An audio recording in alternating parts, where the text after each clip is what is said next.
Okay, well, let's start with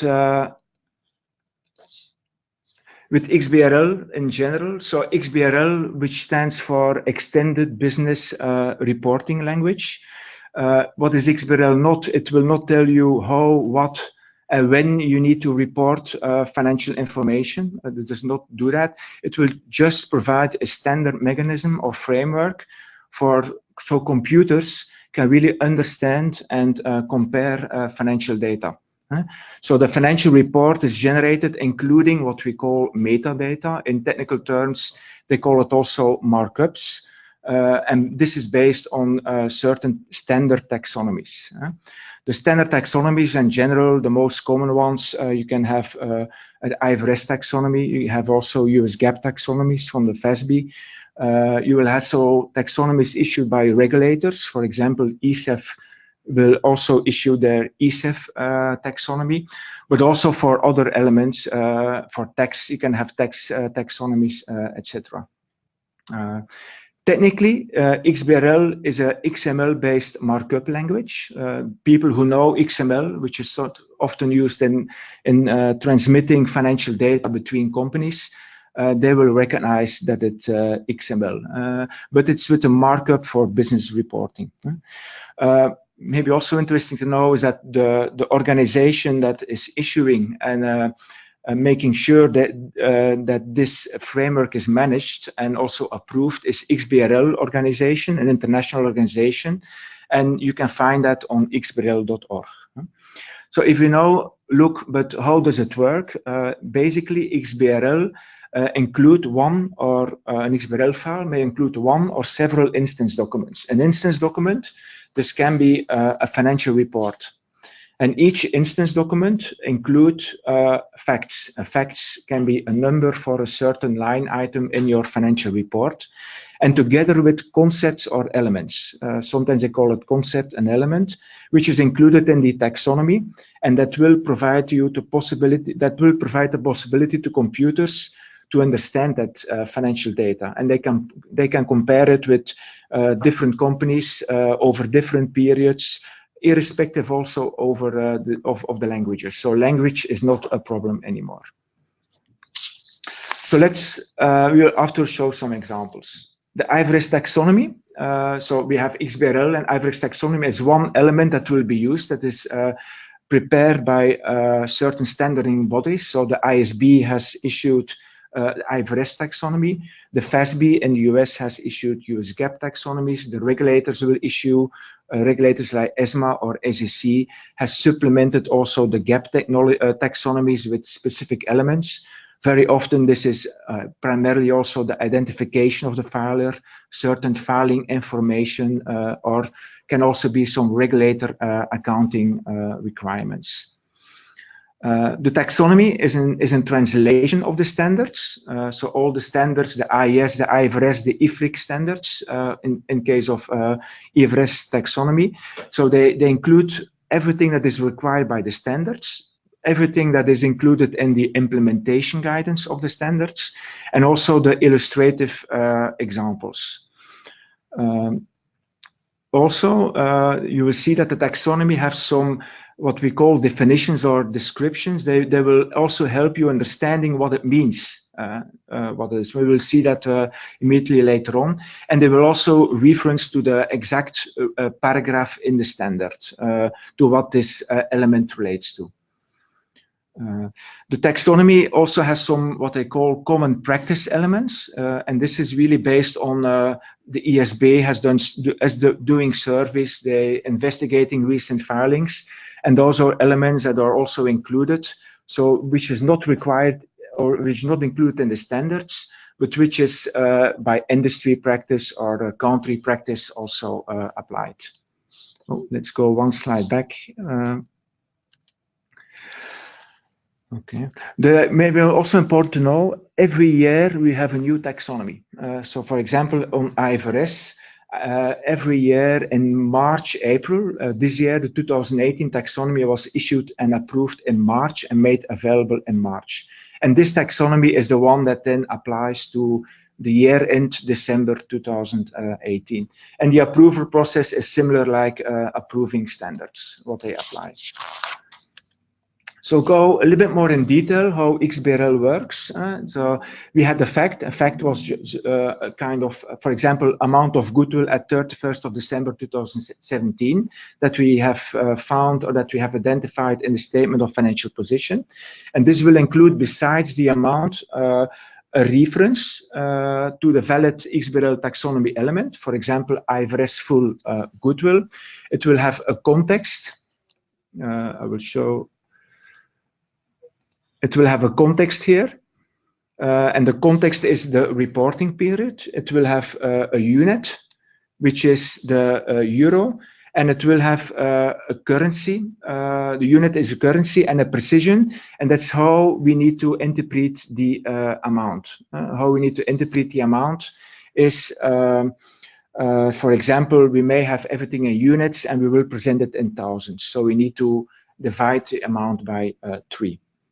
Each XBRL element also has several attributes, and this is really something, some of them are customizable, some of them are really fixed. For example, the name, that's the label is, the name or label is how it will be presented in the financial report. So you can customize an IFRS taxonomy with a different label. For example, you can say retained earnings may be displayed for me in my IFRS financial report as reserves.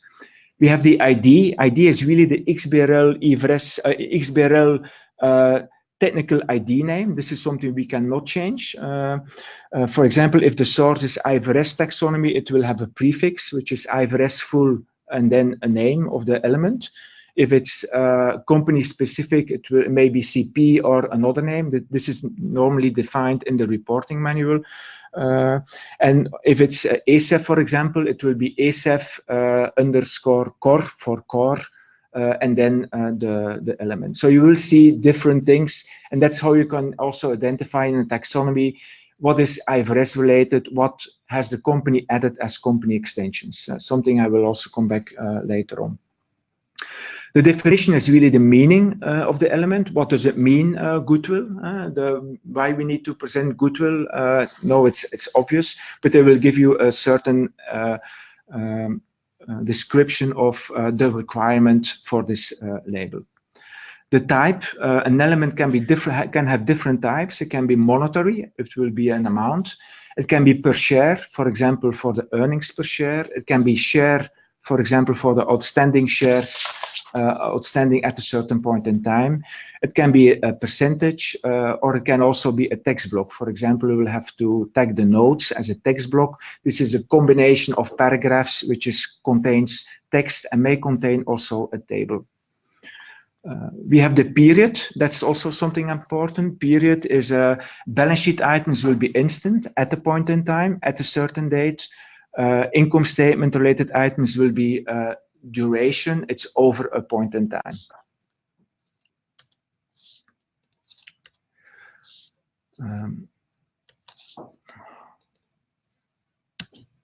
Sorry, one moment.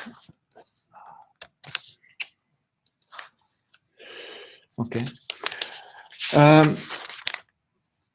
What I missed, on the other side, we also had balance, and that's also something important, which is the element can have a debit balance, debit like asset expense, or it can have a credit balance, which is liability, equity, or revenue. And that's something important that I will come back on later on.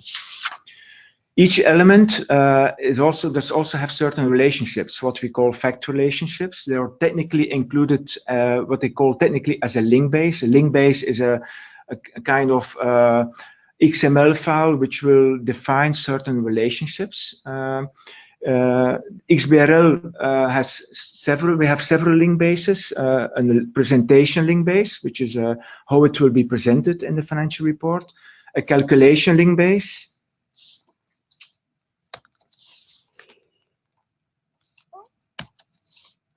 One moment.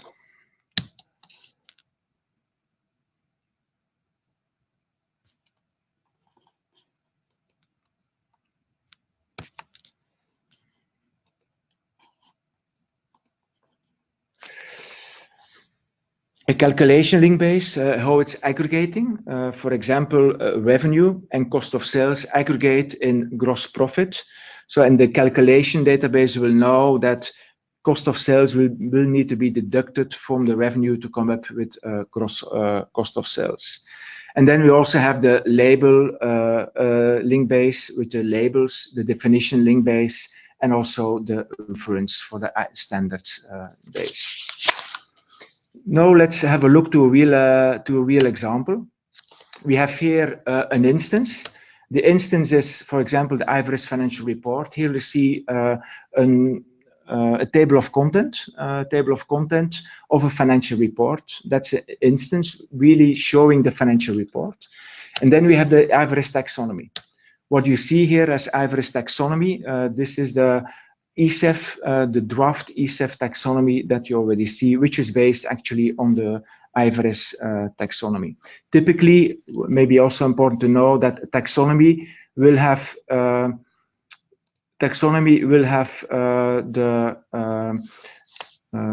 have an XSD extension, and instance will have an XML extension, and altogether they will allow the computer.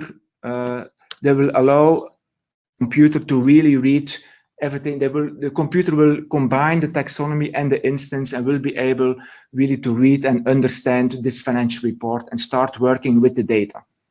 Really start comparing over companies, over periods, etc. Let's have a look now to the statement of financial position. This is an example. Let's take the line property, plant, and equipment. And there we see that we have for property, plant, equipment in 2017, 86,881. What we see, we have the fact, which is in the instance file. And there we see, in the fact, we will see the technical ID name, property, plant, and equipment. We will see the amount in units. The amount in units, you know, that's the precision decimal, so it's presented in thousands, -3, the 3 zeros are left, and we have the context reference. The context reference is really the period to which it relates. The for, it's a sequence that will be used afterwards. And then this is related to the taxonomy. How will a person know what it means? In the taxonomy, it's reference to, this is the IFRS full taxonomy. There's a one-to-one relationship. It's a monetary item. It's instant, it's balance sheet. And normally the balance type is debit. And that's how also the system will be able to identify what really this number means. We can do the same for an income statement. If you take here the income statement of income, and let's take two lines, revenue, and let's take sales and marketing line. If you take here the revenue line, we have 142,573, and you will see that this appears here. Again, with the same thing, the context, we have the ID, technical ID name, IFRS full revenue, and it's displayed in thousands. Same thing here for cost of sales and marketing expense. You will see the same thing here. If we take this now to the IFRS taxonomy, there you will see some differences compared to the balance sheet items. We see the period type is duration. So it's income statement over a period is duration. And there you also see the balance. Expenses are debit, revenue is credit. Meaning also here in expenses, you see this is a negative number, but in the taxonomy or in the fact, we need to make sure that this is not negative, because otherwise this will be this may be misinterpreted by the machines who's reading that. But a negative value for a debit balance is a credit balance. A bit more complex are the tables. Technically, again, this is called hypercubes. So if you talk to a person who will do your XBRL, they may talk about hypercubes. What do we have here? We have a horizontal axis. The horizontal axis is shown here. We have also, in the horizontal axis, we have members. These are the members of the horizontal axis. We have the default member, which is the highest member, which is total equity. And then you have several other members, share capital, share premium, reserves, and those are also added to the attributed to owners of parents member, a sub-member. That's how you see it in the taxonomy. It's the green item in the taxonomy will show you the members. The blue one is the axis. And it's all added to what we call an abstract consolidated statement of equity. If you now look to the horizontal axis here, which are the line items, what we call, this is on a different level in the taxonomy. And there you see in the line items, they're mentioned here again in the way they will be presented. You see there are more line items than presented because all the others are 0.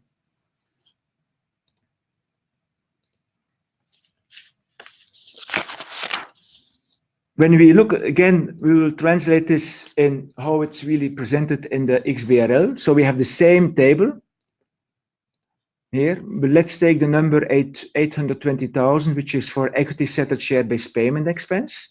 If you look to that, the fact, like in normal and balance sheet and income statement, will be the same. We will link that to the XBRL full increase, decrease through share-based payment transactions in the report, the number, which is also linked to the line item equity share-based payment expense. This is the attribute also. You see its duration, it's over a period of time. But we also need to say, well, we need to link that through the vertical axis, and the vertical axis share-based premium. And this is done by a second line in XBRL.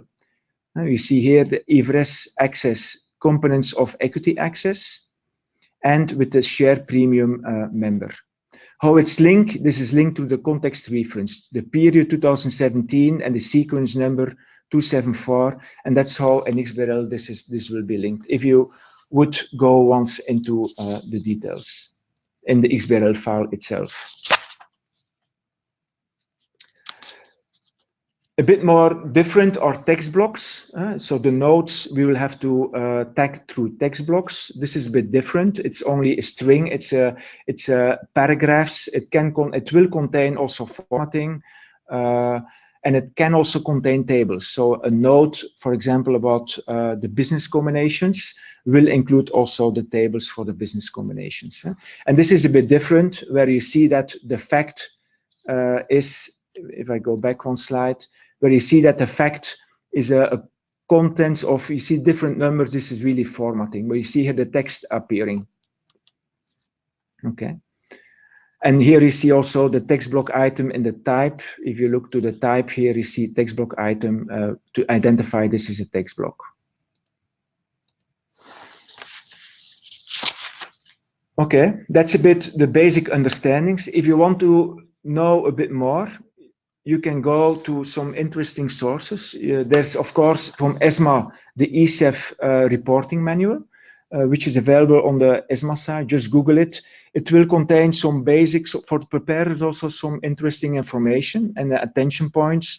For example, company extensions need to be anchored to always to an ESEF taxonomy item, which that means that when we create a company-specific taxonomy item, we will always need to relate it to a specific ESEF taxonomy item. So the closest related. For example, if we have property, plant, and equipment, and we will need to have a line item specifically, which may be machines. We will create that as a company extension in the statement of financial position. We will always relate that to the ESEF taxonomy, property, plant, and equipment. And also negative values. This is also something that I already touched on. One of the issues always that is sometimes identified, that too much negative values are included. You have the IFRS Preparer's Guide from the IFRS Taxonomy website on the ISB, which is also containing, which is more complete, which has a lot more information, more technical also, but which is very useful. And then what I found very useful is the IFRS website. This is also from the ISB. It requires a subscription. But there you have the standards organized also, where you can see also for each requirement in the standard, the taxonomy. And you can see that per standard, or you can see that from a viewpoint of the financial statements.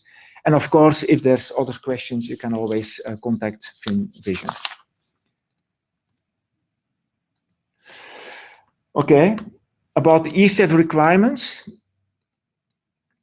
So ESEF is new for us. It will start for companies in 2020 on financial statements of 2019. Knowing that, for example, in SEC, it's already some time. Domestic US companies have to report their 10K already in XBRL for quite some years. And foreign private investors had to do it as from 2018. So the 2017 financial statements had to be filed in XBRL. There will be a phase-in for European companies. In 2020, only the primary financial statements need to be tagged, which are the consolidated statement of income, statement of comprehensive income, statement of financial position, statement of changes of equity, and cash flow statement. And as from 2022, you will also have to tag the notes, but as one text block, which is so one note, the note on business combination in itself, in entirety, it will be tagged as a text block. And also, ESEF requires always that the closest ESEF taxonomy element is used. So normally they say limit the number of company extensions, try to use the closest ESEF taxonomy, but sometimes this will not be possible. You may have two different values that can be assigned to this ESEF taxonomy, then it will not work. Then you will have to create company extensions. So it's typically a taxonomy only for the company. Of course, they want to limit that because this will not improve the comparability between companies and over periods. Comparing to SEC, here you see that, for example, in SEC, they had to do it from 2018. And you see here, primary financial statements, accounting policies. Each significant accounting policy has to be tagged, which is the same for ESEF. The notes as a text block, the same for ESEF. ESEF is from 2022, so meaning for financial statements, and year ends 2021. Accounting policies also, ESEF here is year ends 2019 and filed in 2020. The big difference is with regard to each table, each number, each percentage that is included in the notes. And for SEC purposes, this need to be tagged individually, and this is voluntary for ESEF. So the ESMA did some good efforts to limit the administrative burden for European companies, because it's really the table numbers here that requires quite a lot of time in doing that. Almost 75% of the time spent, you spend on the table numbers and percentages. We call it also level 4 tagging. Okay, that's a bit for the general. Bjorn, I will make yourself now presenter. Bjorn will present to you the solution about how it's really tagged. He will show it how it's really tagged by means of the Amana XBRL tag. One moment, I will share the screen.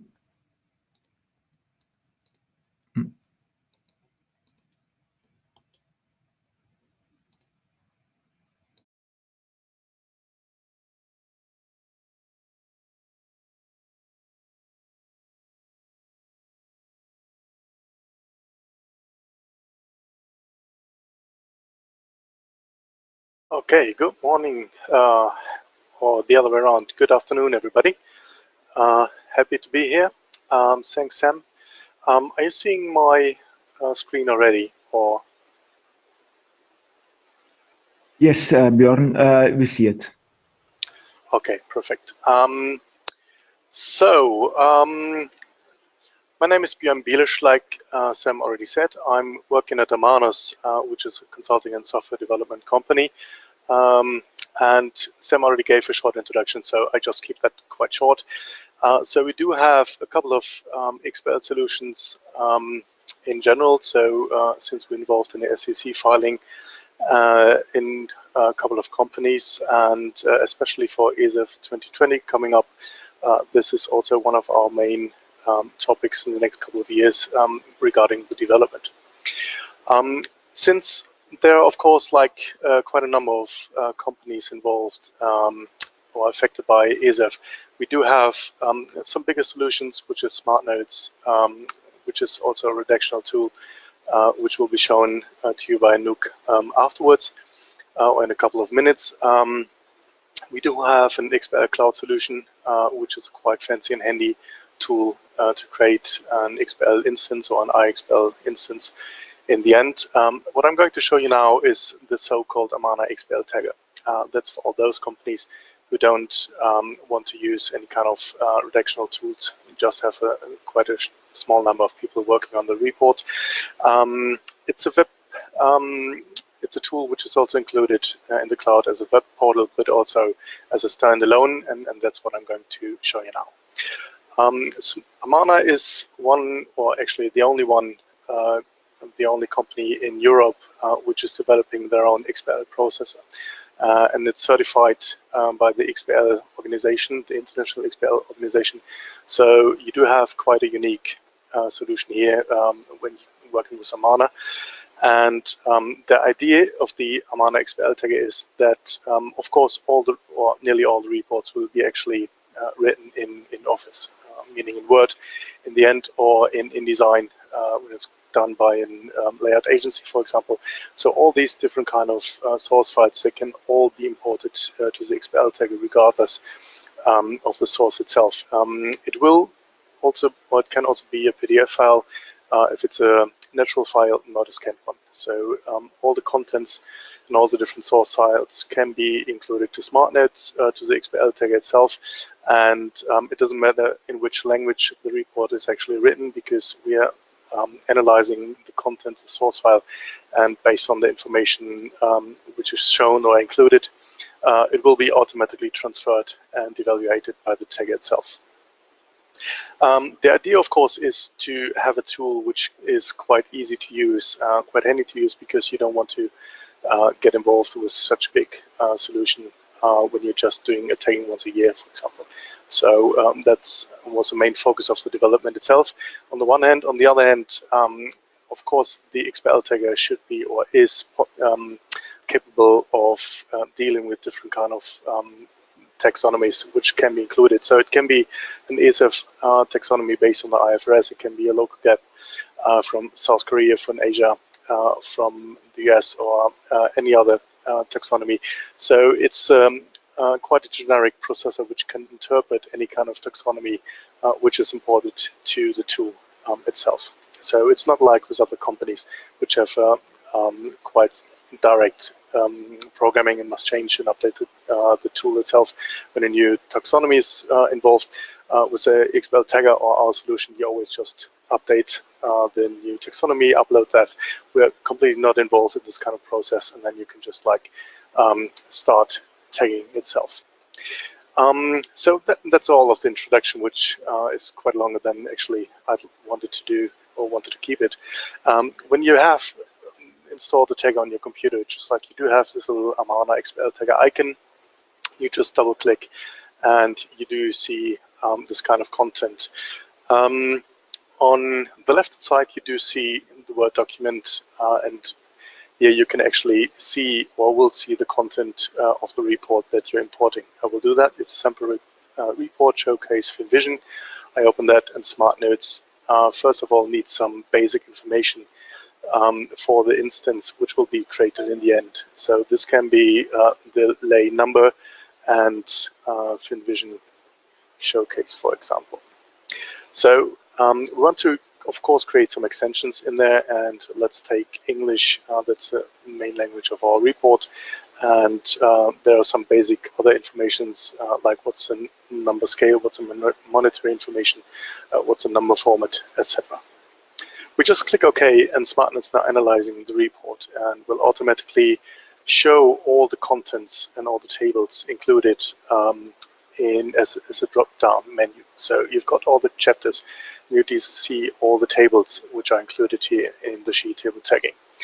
You do get all the contents and all the chapters which are included for the text block tagging, for example, and so on. So what Smartnotes doing is actually analyzing the file which is uploaded. When we have a look on the Word file itself, it's quite simple. It's an annual report, so that you get actually an idea of what's uploaded here. So it's an annual report like 2018. We've got like some content here, and we can just go through income statement, balance sheet, liabilities, cash flow. So, and that's all included and automatically shown within the XBRL tagger. On the right-hand side, there's quite some blank information. So what we do need here is, of course, the taxonomy.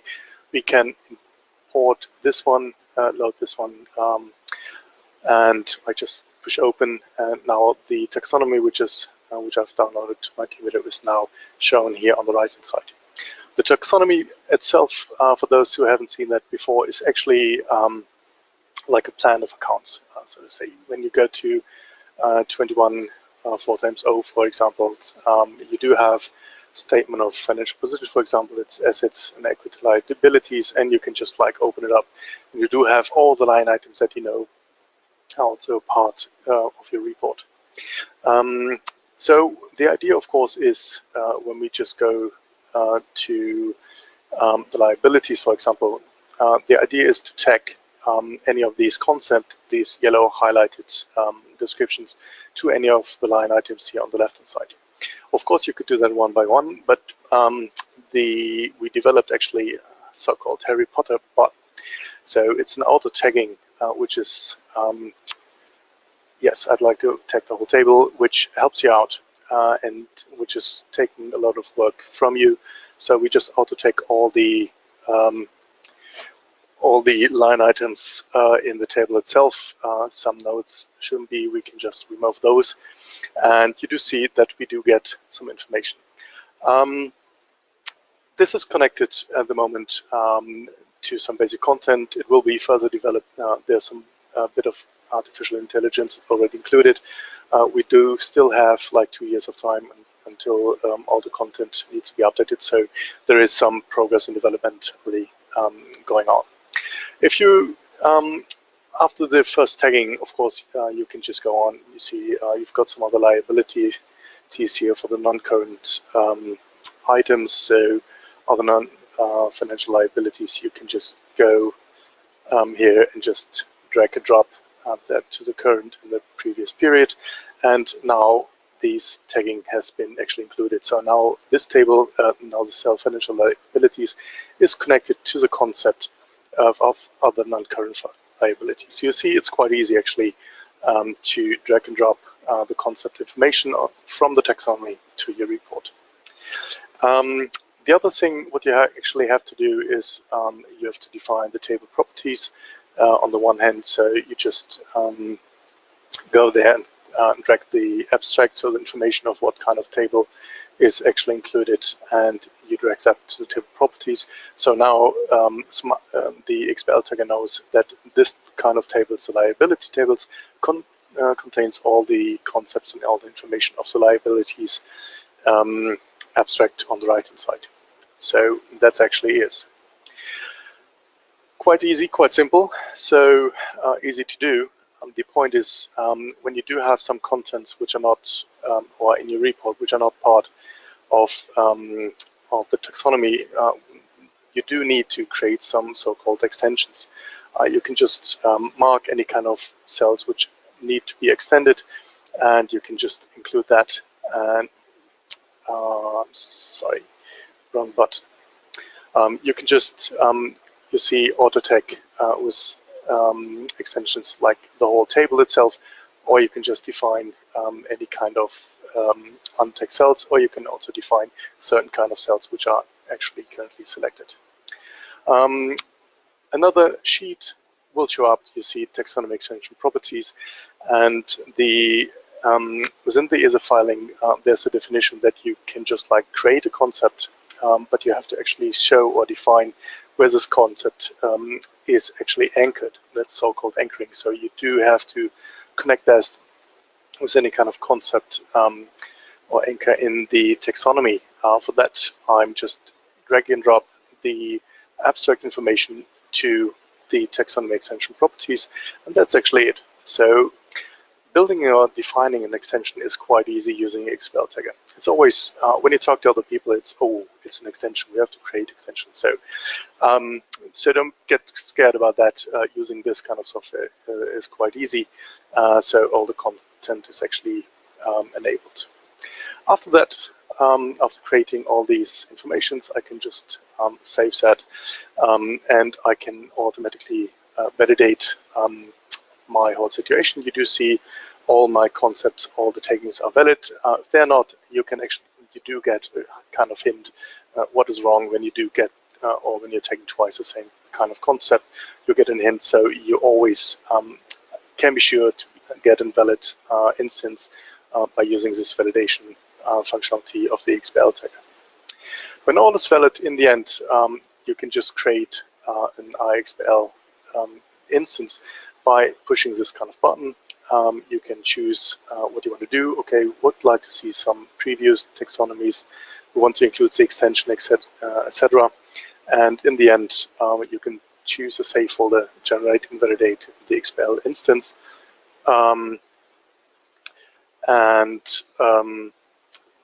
Now I do get information. Just a sec.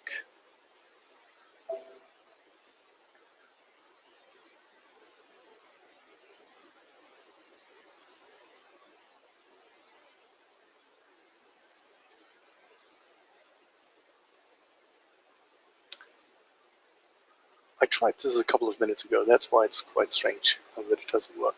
I'm sorry for that.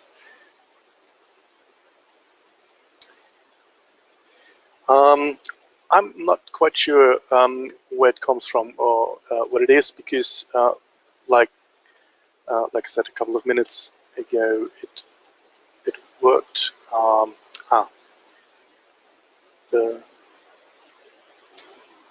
Let's see if that was the case. Generate XBRL. If it doesn't work, I do have. Okay, which is rather strange in the end, but of course I'm prepared by that. You do see, like an hour ago, I created already a sample report. So when I tried this, and this would be the same folder that I create. So within the folder, you do have different kind of informations. You do have all the extensions included, which are automatically created. You do have a preview of the report. So what you can take a look at, you do see its annual report and all the contents which are created in here. They're automatically part of this report itself. You can highlight all the text. You do see all the yellow text are actually the highlights we included. And when I just click a concept, you get the information which Sam already showed in the beginning, line item IFRS full, for example. And so you can just go through all the contents, and you do see provisions for pensions. That's an extension I created. That's why it's called Amana in the beginning, not IFRS full. So just to generate and to highlight this in extended information, which is not part of the original taxonomy.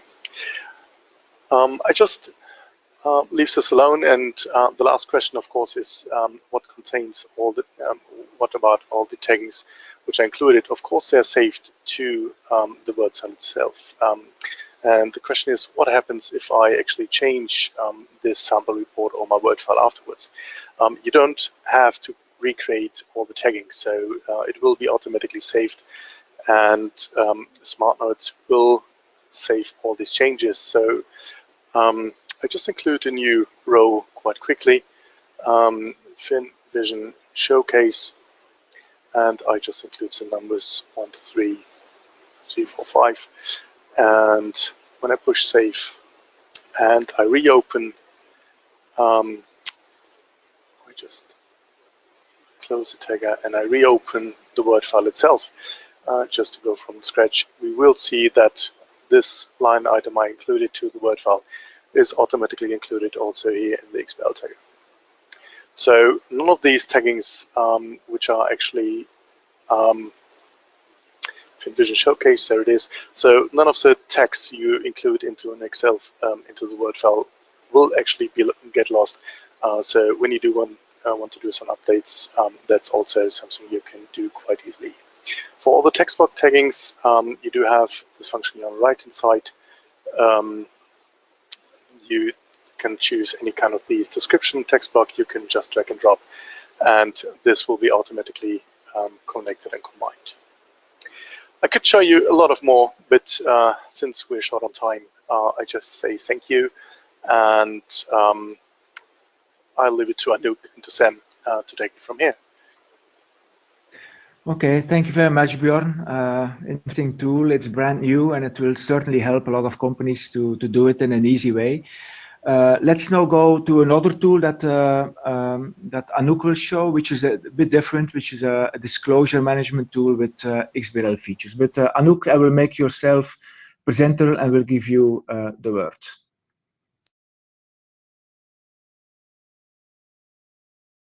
Unmuted.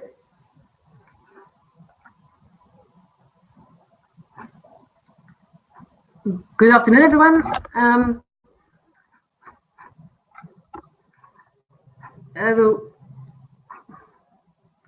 share my screen.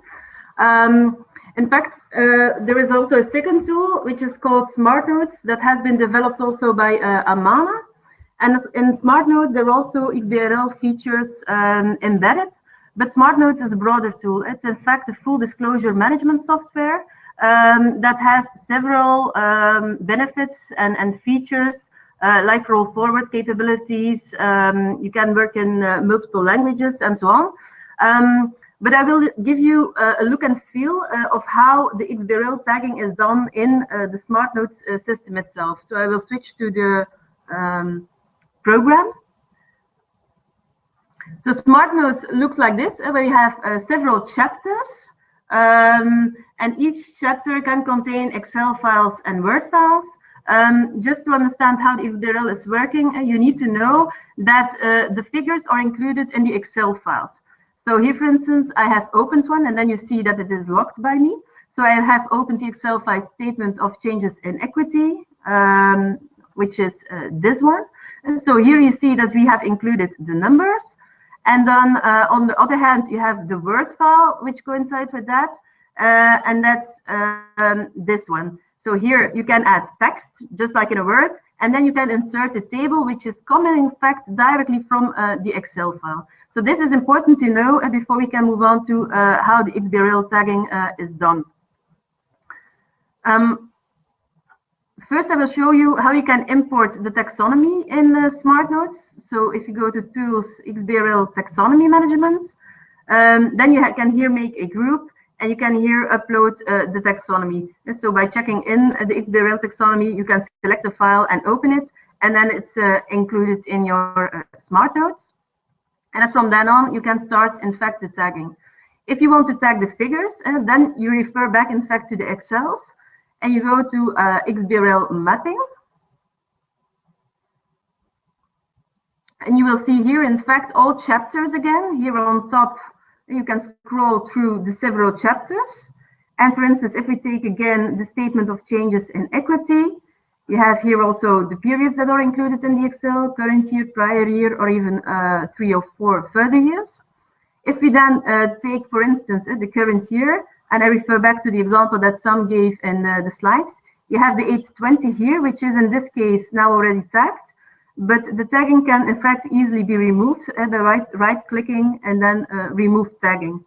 If you then insert the tagging again, you search on the right-hand side of the screen, right-hand side of the screen where the taxonomy is available, and then you go, in this case, to the consolidated statement of changes in equity, because we are in that chapter. And you can tag first the line items. In this case, we are in the equity settled share-based payment expense. So we look indeed for that line item in the taxonomy. It's just a bit similar like the XBRL tagger that Björn showed.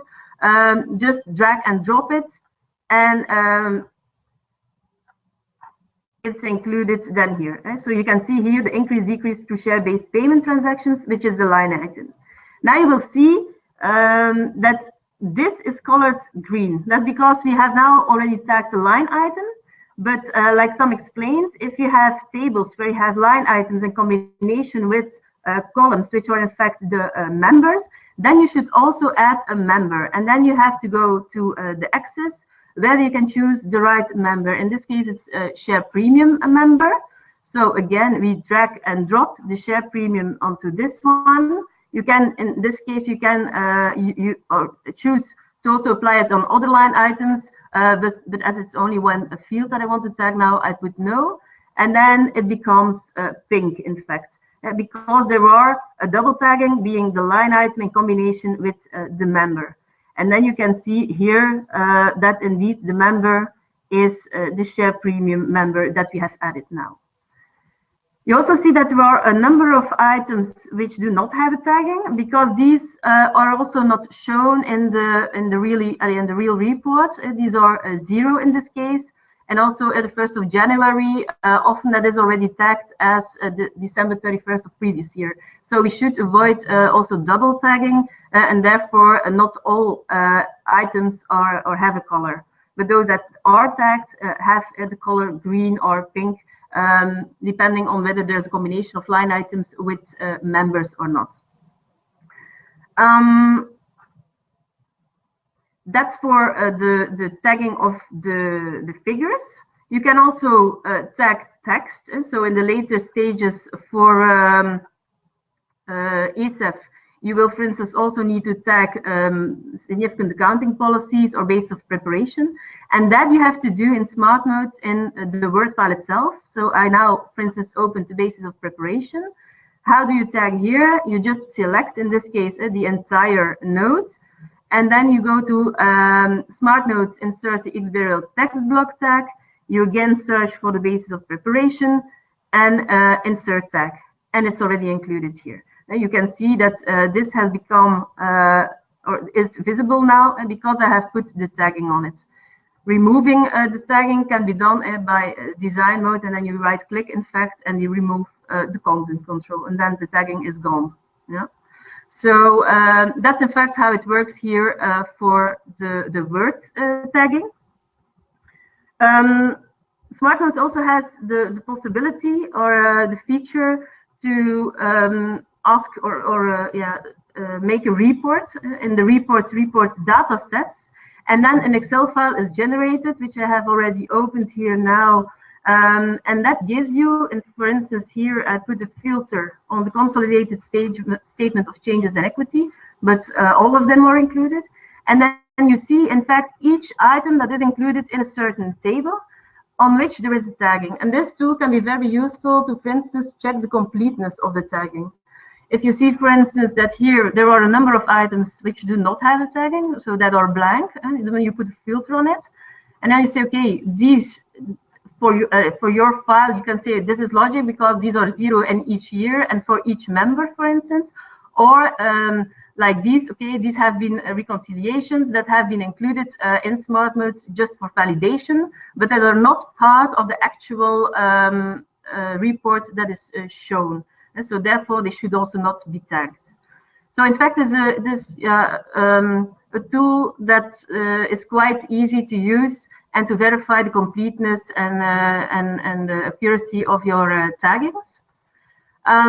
You can also create then the output file, in fact, that can be done via the output manager, and you go then to the XBRL instance document and you generate the file, so that it can be used, in fact, for filing. But as you can see, there are a lot more of applications in Smartnotes than just the XBRL. So it's a broader tool which also generates Word, PowerPoint, Excel files.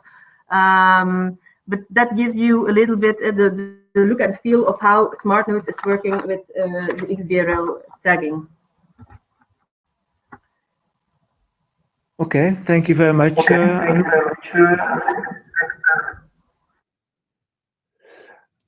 Let's go to my screen again.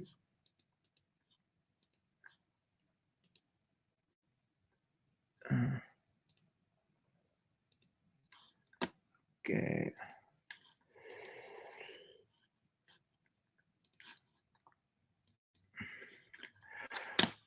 So let's have a look also once on the One moment. Yeah.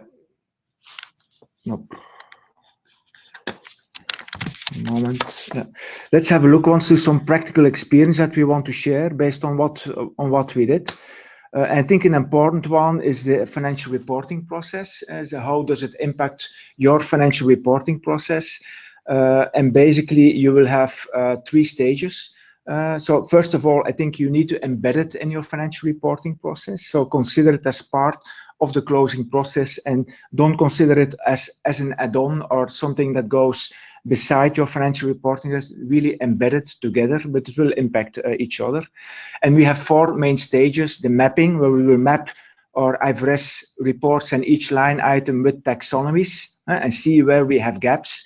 If we have gaps, we will go to the modeling and we will create extensions, company extensions to the modeling, and then we will start tagging. Mapping and tagging often also goes together. You can either do the mapping outside a tool, and you can do it easily in Excel or Word, or you do it already in a tool, and while you map, you already tag what is available.